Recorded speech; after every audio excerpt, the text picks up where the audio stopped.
What is Title IX? Title IX is a very short law, it's 37 words, that requires that gender equity occur in federally funded educational settings. So that's broader than just schools, but it does require federal funding. What's its genesis? Why was it needed? So it stems out of the civil rights movement, actually. As the civil rights grew in the 50s and 60s, the women's rights grew. The Equal Pay Act shows up in 1963. And people, particularly women, expressed concern that girls and women weren't getting the same opportunities in schools and colleges as their male counterparts. And this was fairly dramatic. The enrollment rate for girls and women was lower in college, despite having higher high school grades. The University of Virginia didn't accept women into any college except nursing and education until 1970. And a lot of women thought that was unfair, that state universities could do these kinds of things. So the idea was to stop gender discrimination in schools. So I went to UCLA. I was part of the volleyball program, basketball, and softball. 1 year of softball, 4 years of basketball, and I played, honestly, the B team of volleyball. But I was there, all 4 years. So in high school, my personal experience was that the girls did not get a lot of gym time, and we did not get a lot of fancy uniforms. So while the boys got to practice every day after school, we had to come in on Saturday mornings for a couple hours. And while they were given uniforms home and away, we had to sell brownies at bake sales to get a warm-up shirt. So, however, if you were in the pep club, when you got to wear a fancy uniform and sit in the stands and cheer for the boys, you had a uniform for that. Yeah, I think definitely in sports growing up, I think there's a lot of stigma, especially around like women in sport, and I definitely think you can attest to that as a wrestler. I was the only girl on an all-men's high school wrestling team, and I had a lot of issues with that. And actually, my school got threatened the year after I left. I was volunteering for free. I was driving down. I was at UCLA, but I live in San Diego, and I was driving down and coaching because they wouldn't fund women's wrestling coach. Like, what was your experience like in high school? Just a lot of prioritizing of the same male sport. They kind of were like, hey, we have an entire men's team with a bunch of funding, and there's like 12 girls on the mat, and they don't have anything.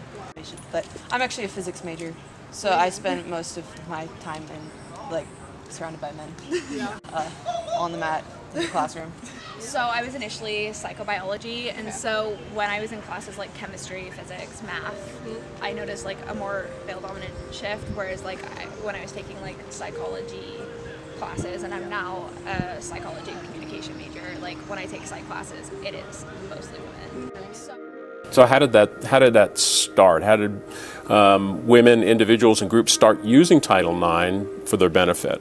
Well, there's a woman named Bernice Sandler who's often credited as being the godmother of Title IX. In 1969, she was a part-time lecturer at the University of Maryland, and she wanted a full-time tenure-track position. And back in 1969, there were a lot of those jobs. There were 7, in fact, at Maryland. She interviewed for them, didn't get called back, asked a friend and a colleague who was a faculty member there, what had she done wrong? And he said, well, you come on too strong for a woman. She was frustrated by that. She went home, she talked to her husband. He said he thought it was sex discrimination.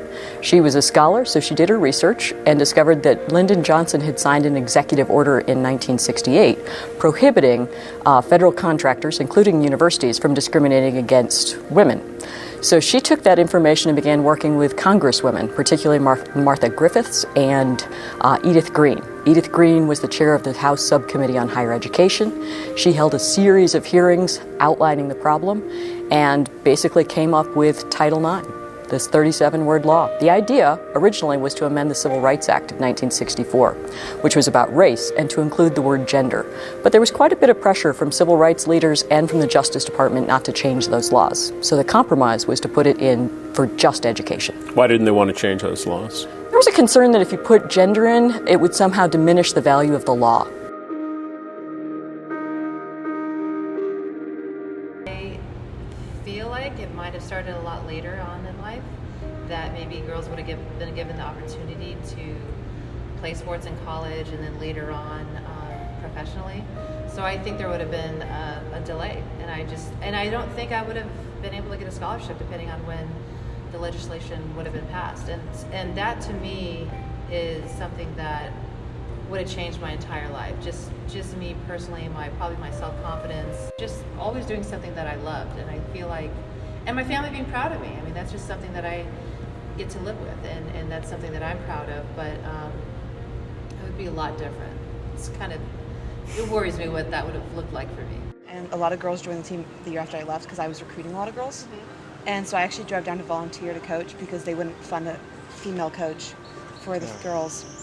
And then the parents threatened to Title IX the school, and now they have an entire women's program at my old high school. I mean, if Title IX didn't exist, I wouldn't be able to pursue like my main passion. And so that's like, honestly, I think Title IX might be like the entire foundation of my life.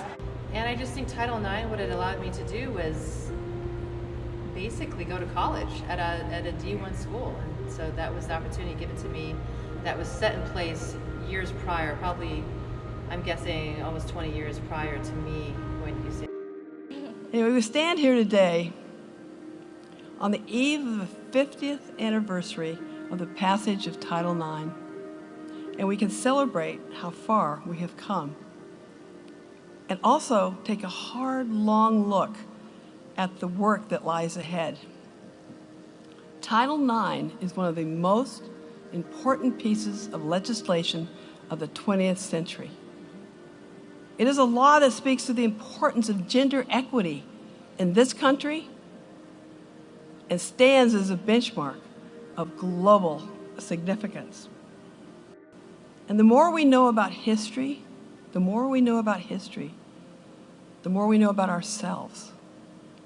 And most importantly, it helps us shape the future.